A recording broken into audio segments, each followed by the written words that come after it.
Almost 10 a.m. in the morning, July 26, 2026. So, yung ating battery ay nagkaroon na ng additional na 8 pieces. So, nagkaroon na siya ng pagbabago. 3 parallel, tatlong dikit, and 8 series connection.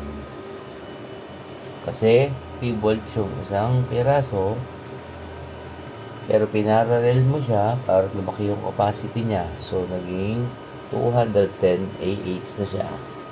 So, ang pinapagana niya ngayong oras na to ay ang ating 1.5 horse power na carrier aircon. Yung wattage niya 663 kasi established na siya. So, kayang-kaya yan. Makunachi din to kasi. So, ang kanyang support, may naka-built-in siyang sa PB niya, 2 series na 3 na 620 watts. So, plus may support siya na Helijoy. Yan.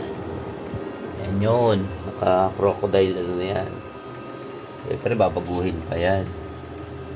Tapos, Jinko pare. 8 series to 2A. Ibig sabihin ng 2A, 2 amperes yung balancer niya. Galing.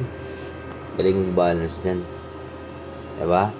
Tapos this, another Helijoy is for 14 volts lang naman. 14 volts na siya. Supportahan lang niya itong isang to. Yan. 100 AH lang yan. 12 volts setup. Tapos ginamitan lang natin siya ng etong Payton na to. Pero kita mo naman, naglalaba yan. Naglalaba at nagsasain. Kaya hindi magulo yung wattage. Dryer kasi automatic washing machine dryer. So, lilinisin pa natin yan. Itong ating pangatlong setup ano pa dito, abang lang. Unti nating nililinis para So, doon sa mga previous vlog, makikita mo naman din yung mga kung paano gawin tong na to. Ito pinaka magandang gawin. Dahil siya, makunachi talaga.